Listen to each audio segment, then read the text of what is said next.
Hi, my name's Phil. I like talking about politics, and in this video I'd like to discuss the big news that the Times are going with today.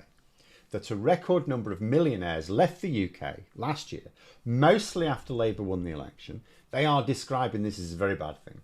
But what are the specific reasons? What are the arguments that are being made on behalf of these super wealthy individuals? And what evidence will actually show the truth? But first, for daily political commentary, please hit the subscribe button so you don't miss out. So, Labour's tax plans triggers exodus of millionaires from the UK. That is the headline in an article in the Times today. The article claims that a record number of millionaires, which it defines as dollar millionaires, it's not quite millionaires as we understand the term, but apparently it does include some extremely wealthy 9-figure millionaires. So they're saying that a record number of them left the UK in 2024, with an acceleration since Labour's win last July.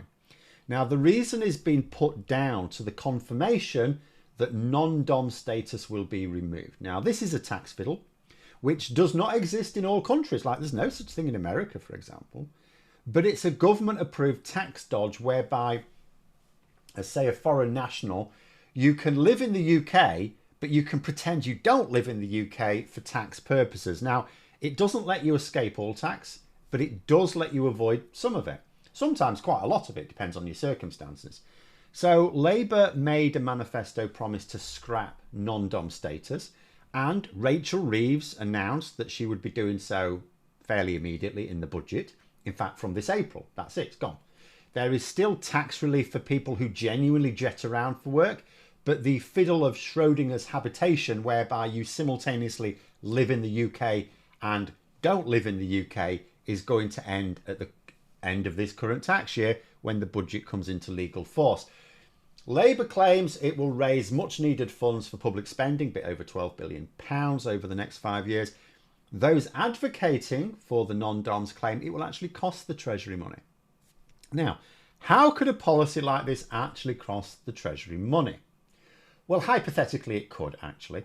See, people who claim non-dom status still have to pay tax on money they make in the UK, but not on money made elsewhere, as long as it's not paid into a UK bank account. So the argument goes that if a non-dom leaves the country, rather than allowing their status to be removed, then the Treasury not only doesn't get the extra taxes thereafter, but they will lose the taxes they were already paying on UK earnings, which will now not occur. But won't this be more than compensated by the extra tax being paid by the current non-doms who remain here even with their status change? Because they're not all going to leave. Yes, but that's also hypothetical. See, whether this policy ends up being net positive or net negative in terms of the impact on tax receipts depends entirely on how many and which current non-doms leave the country and which ones remain. However, it's worth noting that the OBR report on the budget also agreed that the policy will generate an average of about £2.5 billion a year over the next 5 years, which is in line with the figures presented in the budget. It is those advocating for the billionaires who say, no, by our calculations, you'll actually lose £1 billion a year. So, although it's technically impossible to say who is going to be correct about the impact until it's put into practice, because it's entirely dependent on the behaviour of people, which we cannot accurately predict, the situation as it currently stands is that the Treasury and the OBR think that it will bring billions in extra taxes into the coffers. And the millionaire non-doms and those lobbying for them in the media say it will actually cost the Treasury. Be interesting to see who's right. I think I know where I would put my money. But I have to say that I am actually enjoying this for. See, after all, in a few years' time, we'll be able to test it out for certain. It won't be an unknown then.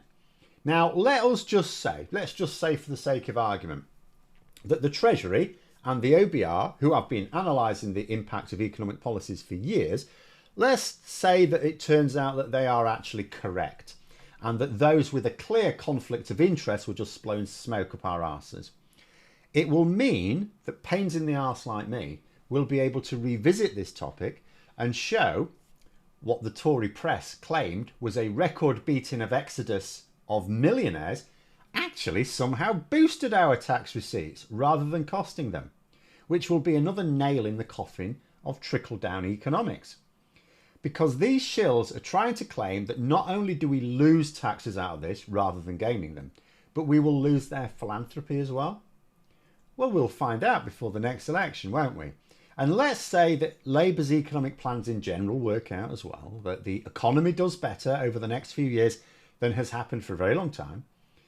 Well, we'll be able to dismiss further claims that millionaires are economy engines or wealth creators then, won't we? It will actually demonstrate that the country can actually be better off just with those wealthy people who are prepared to pay their taxes rather than only living here because they get unjustified tax breaks. So I'm loving these articles because it's very likely that I'll be able to refer to them in the future as evidence that there is no reason to give tax breaks unless it is for a very direct, beneficial investment, which is worth at least as much to the country in return. So to all the non-doms who seem confused about where they live, who are threatening to leave our shores if we don't let them keep dodging tax, nice knowing you, and don't let the door hit your arse on the way out. But there we are. Those are my thoughts. Let me know yours in the comments below. If you've enjoyed the video, please click the like button and subscribe for further content.